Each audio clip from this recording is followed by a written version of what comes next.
Number 25. The tub. Known as the punishment of sitting in the tub, the convicted person would be placed in a wooden tub with only their head sticking out. After that, the executioner would paint their faces with milk and honey, and soon flies would begin to feed on them. The victim was also fed regularly and would end up swimming in their excrement. After a few days, maggots and worms would devour their body as they decayed alive. Number 24. The brazen bull. Also known as the Sicilian bull, it was designed in ancient Greece. A solid piece of brass was cast with a door on the side that could be opened and latched. The victim would be placed inside the bull and a fire set underneath it until the metal became literally yellow as it was heated. The victim would then be slowly roasted to death, all while screaming in agonizing pain. The bull was purposely designed to amplify these screams and make them sound like the bellowing of a bull. Number 23. Impalement. Given his name, it should come as no surprise that this was the most favored method of execution by Vlad the Impaler. In 15th century Romania, the victim was forced to sit on a sharp and thick pole. When the pole was then raised upright, the victim was left to slide down the pole with their own weight. It could take the victim 3 days to die using this method, and it's been said that Vlad once did this to 20,000 people, all while enjoying a meal. Number 22. The heretic's fork. This torture device consisted of a metal piece with two opposed bi-pronged forks attached to a belt or strap. One end of the device was pushed under the chin, the other to the sternum, and the strap was used to secure the victim's neck to the tool while the victim hung from the ceiling or was somehow suspended so they couldn't sleep. If their heads dropped, the prongs would pierce their throat and chest. Number 21. Neck torture. Humiliating and painful, this punishment was something of an endurance test where the victim would be hooked into a neck device, either made of metal or wood, which prevented them from adjusting into a comfortable position. The cruelty of this punishment lay within the fact that they were unable to lay down, eat, or lower their head for days. Number 20. Crucifixion. Principally practiced in antiquity, though it remains practiced in some countries today, it's one of the most well-known execution methods due to the crucifixion of Jesus Christ. It's a deliberately slow and painful execution where the condemned person is tied or nailed to a large wooden cross and left to hang until they die, which usually takes days. Number 19. The Judas Cradle. Closely related to impalement, this gruesome punishment entailed having the victim sit on the pyramid-shaped cradle, after which they would be forced down on it by ropes with the intent of stretching the victim's orifice over a long period of time, and thus slowly impaling them. To add to the overall humiliation, the victim was usually naked and the device was rarely washed, so if the torture didn't kill you, the infection contracted from it would. Number 18. A lead sprinkler.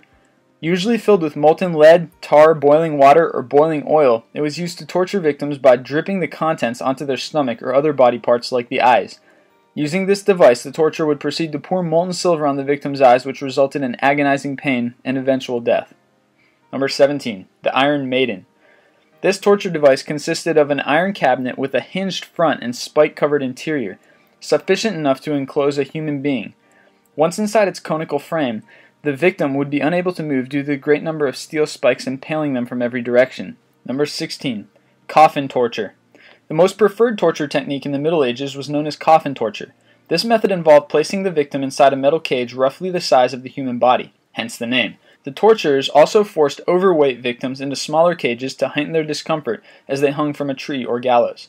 Generally, they would be left there until the crows came to feed on their remains. Number 15. A thumbscrew. Though there are many variations of this torture device, the thumbscrew, or pillywinks, all function the same. They were designed to slowly crush not only the fingers and toes, but larger devices were also used to crush knees and elbows. In fact, there was one that was even designed to crush heads. Its primary intention, however, was to extract confessions from victims, and it was first used in medieval times. Number 14. Rope torture.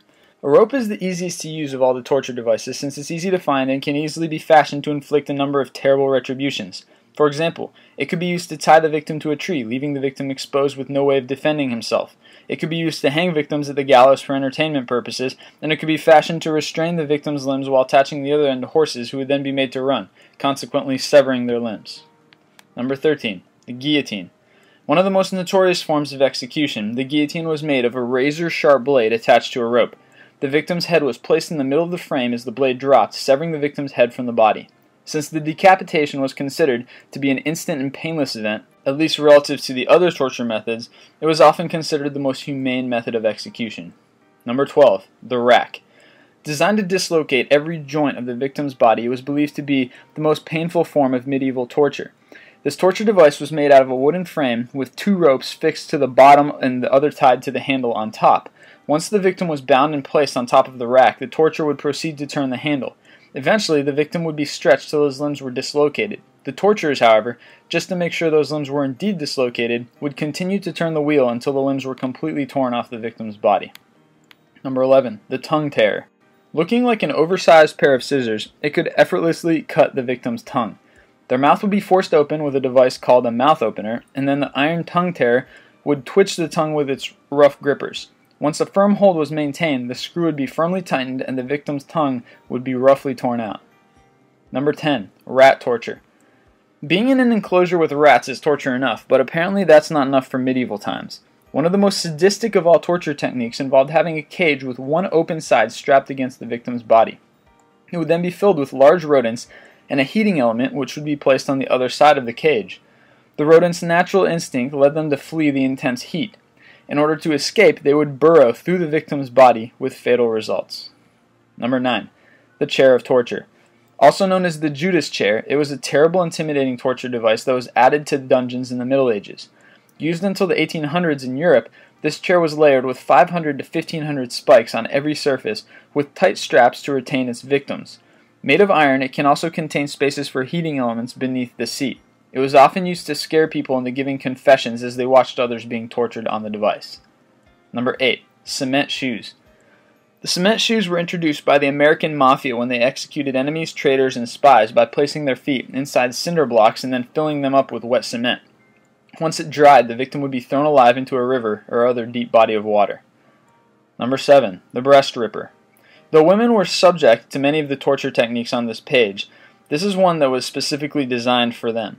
Used to cause major blood loss, the claws, which were often red hot, would be placed on the exposed chest as the spikes penetrated beneath the skin.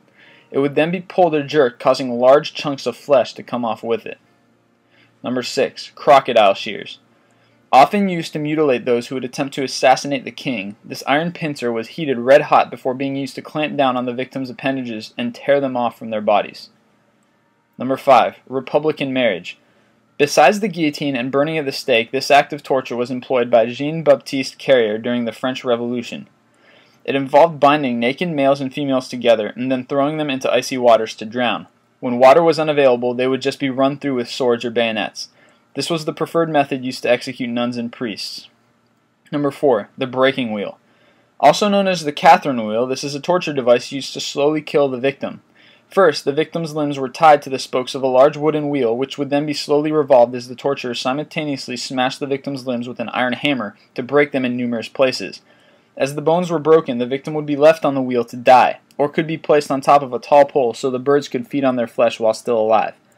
This was slow, indeed, since it could have taken days before the victims would die from dehydration. Sometimes, blows of mercy were employed by ordering the executioner to deal a fatal blow on the victim's chest and stomach to end their agony. Number 3. The Spanish donkey. One of the torture devices during the Spanish Inquisition, this is probably one of the most gruesome of them all. The victim is put astride naked on a donkey-like apparatus, which is actually a vertical wooden board with a sharp V-shaped wedge on it. After that, the torturer would add varying weights to the victim's feet until finally the wedge sliced through the victim's body. Number 2. Saw torture. In this method, the victim is hung upside down so that the blood will rush to their heads and keep them conscious during the long torture. The torturer would then saw through the victims' bodies until they were completely in half. Most were cut up only in their abdomens to prolong their agony. Number 1. Hanged, drawn, and quartered.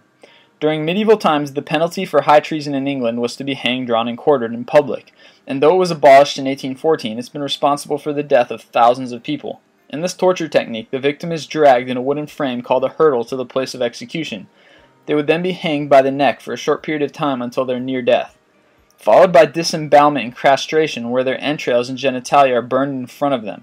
The victim would then be divided into 4 separate parts and beheaded.